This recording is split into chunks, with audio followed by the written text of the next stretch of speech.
Hey guys, this is Pastor Nick with Grace Baptist Church. We're still looking into Job, and we've gotten up to chapter 8. And this is where Job's second friend, Bildad, I call him Bill, where he gives his 2 cents.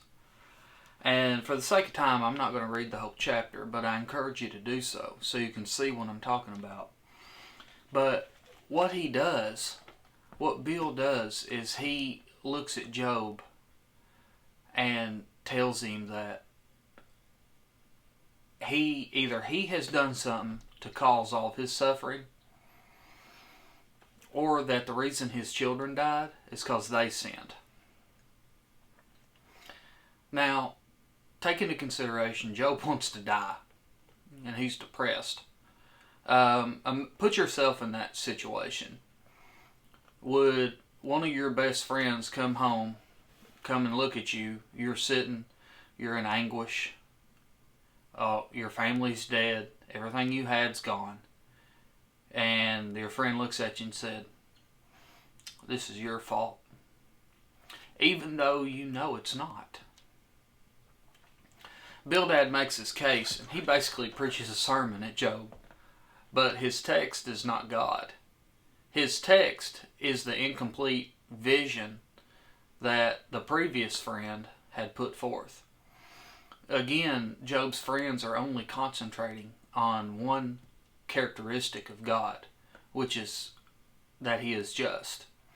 It's correct, God is just, but they don't take into consideration God's love, grace, and mercy. God fulfilled his own law in the payment of sin up into including the death of his son.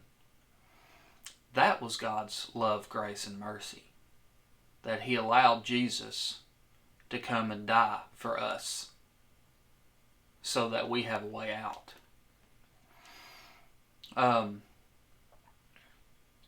So God was just in following his own law, but he was also merciful in giving us a way out. And see, that's something that Bill forgets. He forgot that God was merciful and just and holy and loving and graceful, and that he was the great I am. That it didn't necessarily mean that Job was a wicked man because he was in turmoil. That doesn't mean you're being punished because you're going through hard times.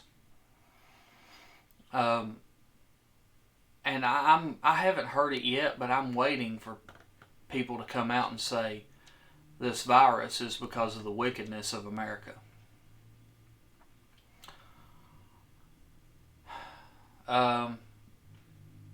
We'll see.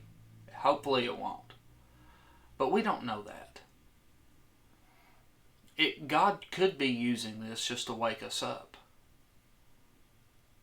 And just like he was using Job as not necessarily as an example for what not to do, but in this particular chapter, God was showing his characteristics. Bildad had an incomplete view of God. God was using Job as an example for integrity. That's why he mentioned him to Satan. God knew Job would never turn, no matter what Satan did to him. So, in light of the virus, in light of our plight here, we have friends and relatives that are sick or are getting sick. We have a church member that is, hurting. We have church members who have family that are sick.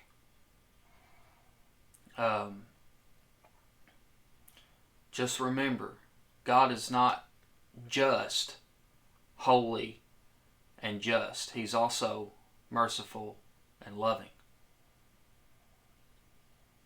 And if it is because of something we have done, God is loving and merciful and will forgive. If it is because God is wanting to use our life to show others His glory, then so be it. We are His servants as Christians. He is the great I am. His will is perfect. And He knows what He's doing. We have to remember that. God knows what He's doing, no matter what we think. Who are we to question the Almighty? So, and this may get me into trouble, but if God allows something to come on me and it is for the greater good, is in respect of He wants to show others how to accept turmoil in light of God's grace. If He wants to use a Christian, me, you, any of the other Christians, to show a lost man God's love through pain, if He wants to let us go through turmoil so that we can show a lost man how to deal with it because we have God, so be it. If our entire life is used up to bring one more person to Christ, it is not a life wasted.